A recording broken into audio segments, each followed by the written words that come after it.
रामलला की वो प्रतिमा कहाँ रखी है जो बाबरी मस्जिद में 1949 में प्रकट हुई थी। अयोध्या में 22 जनवरी को नए राम मंदिर में प्राण प्रतिष्ठा समारोह का आयोजन संपन्न हो चुका है। पूरे देश के लिए ही ये एक ऐतिहासिक क्षण था, लेकिन इसी बीच ये सवाल भी उठने लगा कि आखिर रामलला की पुरानी मूर्ति का क्या हुआ। इस पर श्री राम जन्मभूमि तीर्थ क्षेत्र ट्रस्ट के कोषाध्यक्ष गोविंद देवगिरी ने कहा है कि अस्थाई मंदिर में रखी रामलला की पुरानी मूर्ति को नई मूर्ति के सामने रखा गया है। 22 जनवरी को ही रामलला की पुरानी मूर्ति को भी प्रतिष्ठित किया गया है। बता दें कि कई लोगों ने दावा किया था कि उन्होंने बाबरी मस्जिद में रहस्यमय तरीके से प्रकट हुई श्री राम की मूर्ति 22 दिसंबर 1949 की रात को देखी थी। इसके बाद ही बाबरी मस्जिद का विवाद शुरू हुआ और मामला कोर्ट तक पहुंचा था।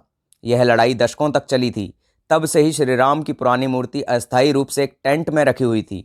उन्होंने ये भी कहा कि राम मंदिर के निर्माण में अब तक 1100 करोड़ रुपए से अधिक खर्च हो चुके हैं तथा काम पूरा करने के लिए 300 करोड़ रुपए की और आवश्यकता हो सकती है, क्योंकि अभी निर्माण पूरा नहीं हुआ है। पिछले सप्ताह राम मंदिर के गर्भगृह में 51 इंच की रामलला की मूर्ति रखी गई थी। भगवान राम की 3 मूर्तियों का निर्माण किया गया था, जिसमें से मैसूर स्थित मूर्तिकार अरुण योगीराज द्वारा बनाई गई मूर्ति को प्राण प्रतिष्ठा के लिए चुना गया है। यह पूछे जाने पर कि अन्य 2 मूर्तियों का क्या होगा, श्री राम जन्मभूमि तीर्थ क्षेत्र ट्रस्ट के कोषाध्यक्ष ने कहा कि हम उन्हें पूरे आदर और सम्मान के साथ मंदिर में रखेंगे। एक मूर्ति हमारे पास रखी जाएगी क्योंकि प्रभु श्री राम के वस्त्र और आभूषणों को मापने के लिए हमें इसकी आवश्यकता होगी। रामलला की मूल मूर्ति के बारे में गिरी ने कहा, इसे रामलला के सामने रखा गया है।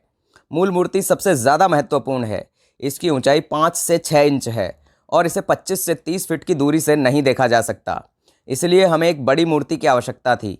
गिरी ने कहा, मंदिर की एक मंजिल पूरी हो चुकी है और हम एक और मंजिल बनाने जा रहे हैं। अरुण योगीराज द्वारा बनाई गई रामलला की मूर्ति के चयन पर गिरी ने कहा, हमारे लिए 3 में से एक मूर्ति चुनना बहुत मुश्किल था। वो सभी बहुत सुंदर हैं। सभी ने हमारे द्वारा प्रदान किए गए मानदंडों का पालन किया। उन्होंने कहा, पहला मानदंड ये था कि चेहरा दिव्य चमक के साथ बच्चे जैसा होना चाहिए। भगवान राम अजानुबाहु थे। एक ऐसा व्यक्ति जिसकी भुजाएं घुटनों तक पहुंचती हैं, उसे अजानुबाहु कहा जाता है। इसीलिए भुजाएं इतनी लंबी होनी चाहिए। यह पूछे जाने पर कि ट्रस्ट के सदस्यों को 3 मूर्तियों में से सर्वश्रेष्ठ का चयन करने में कितना समय लगा, तो गिरी ने कहा कि मैं हर महीने अयोध्या जाता था और उन स्थानों का दौरा करता था जहां मूर्तियों की नक्काशी की जा रही थी। उन स्थानों को जनता के लिए वर्जित कर दिया गया था। मूर्तियों को बनाने में 4 से 5 महीने लगे। उनके पूरा होने के बाद हमने एक दिन के लिए मूर्तियों को देखा और निर्णय लिया। गिरी ने कहा कि देश के युवाओं का झुकाव अध्यात्म की ओर हो रहा है। उन्होंने कहा, वे बुद्धिजीवी हैं, वे तार्किक रूप से सोचते हैं और उन्हें वैज्ञानिक प्रमाण की आवश्यकता है, फिर भी वे आध्यात्मिक और राष्ट्रवादी भावनाओं में डूबे हुए हैं।